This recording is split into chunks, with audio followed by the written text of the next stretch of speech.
Oh, the pain and discomfort of IBS. Oh, that is no fun at all. Here's 3 really practical tips on things that can help you with your symptoms. I'm Anna Cheney, g'day, from Sydney. I worked as a nurse for 10 years and picked up a lot of tips along the way. I'm also a yoga teacher. I really want to be able to help other people in their journey through health and through relationships and love as well. This particular video is of course about IBS, so if you like it, give me the thumbs up and subscribe to my channel. It's free and I upload a video every week. I really want to be able to help others through the many different ways that I have learned to manage chronic conditions. I am super lucky to not have IBS anymore. You can watch my story about that in the link provided, but it really motivated me to make a whole lot of videos to help others because I discovered the enormous need for information and ways of managing the symptoms of IBS. So many people across the world struggle with these symptoms and it's so hard to live with. It just impacts your daily life, even your relationships and your work life and your financial situation. Here are 3 tips.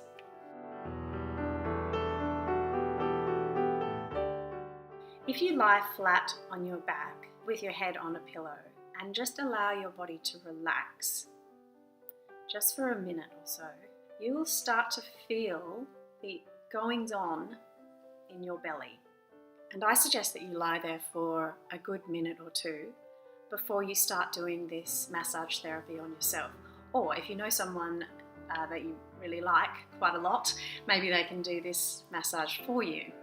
Having had that minute or so to breathe and lie on your back, just grab some coconut oil or some moisturizer, and this is a massage of your belly. It's a chance to move things through your digestive system and to get rid of any pockets of gas that might be held up in traffic. Lying flat on your back, allowing yourself to properly rest and relax because we're often so busy we don't even allow that in the first place. Grab some coconut oil or moisturizer or an oil that you really like. You can use a massage oil. And starting at the top of your right hip and massaging up towards your ribs and down towards your left hip. So it's like a rainbow. And you want to do this for at least 2 minutes, but I reckon 5 if you've got the chance, if you've got the time. And you'll start to notice your belly relaxing and changing. This rainbow direction is the direction of your bowels or your large intestine. So it's really important to remember to go right to left. It's right to go left. Just think it's right to go left. And it is so relieving, it's so relaxing, especially if someone else can do it for you, although you might have a few bowel noises if that doesn't bother you or them. And let me know how you go. Does this help for you? Is this something you've done before? As I mentioned, I'm a yoga teacher and I'm going to be doing a video shortly about yoga poses that can be really helpful for IBS. But in the meantime, I just want to talk to you about movement, because sometimes we get up and we get ready for work and we go, and obviously there's movement involved in that, but it's not necessarily movement that helps your digestive system. And what we want to try and do is stimulate movement within your abdomen. If you're in a lot of pain, you might not be able to get to an exercise class or to go for a walk or to go to a yoga class. So this can be something quite simple to do that will relieve gas and relieve tension in your abdomen. Your abdomen is balanced with muscles and fascia and blood vessels and moving fluids, and sometimes it gets a little bit tight and crammed in there. And ideally, if you can, we want to release some of that fascia and some of those tight muscles. So sometimes even just doing a few twists at work and mobilizing your spine.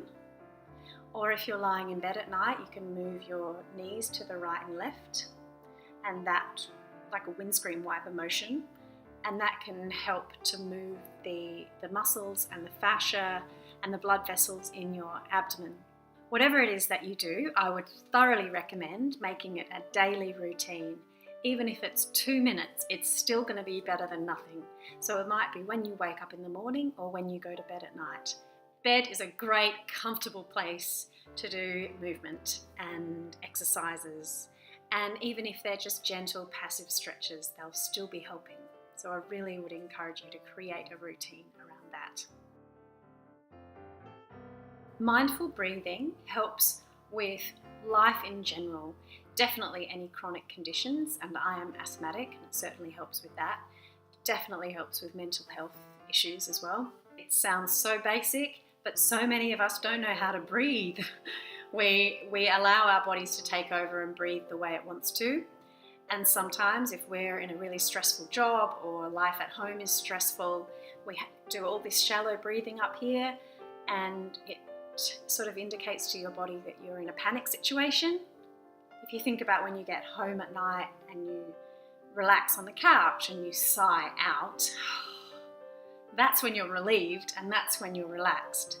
So this high breathing is often teaching our body that it's an emergency. The best thing you can do is find a time to sit down, hopefully a place that you won't be disturbed, and breathe. The breathing I would recommend is called box breathing, and that is basically because there are 4 sides to the box. It goes like this. You breathe in for 4, you hold it for 4, you breathe out for 4, you hold it for 4. In, hold, out, hold. Let's just do 1 round of box breathing together. In, 2, 3, 4, hold, 2, 3, 4, out, 2, 3, 4, hold, 2, 3, 4. Just notice that having done that, if your body's changed, sometimes you can do 1 round of box breathing and your body will feel different. It's a way of your body realizing that all is safe, there's no danger around. If you're breathing gently like that, it will convince your body that you are okay. There are many, many stories about people who have improved or even cured their chronic condition through meditation and mindfulness. So maybe just try it and see what happens. If you've never tried it before, the way that I started out was just to get a candle, light the candle, sit down and stare at it for 100 breaths. Just count your breaths to 100 and see what happens to your brain and your body. See how your life changes. You could try doing it once a week to start with and just notice the adjustment in the way that you think and behave.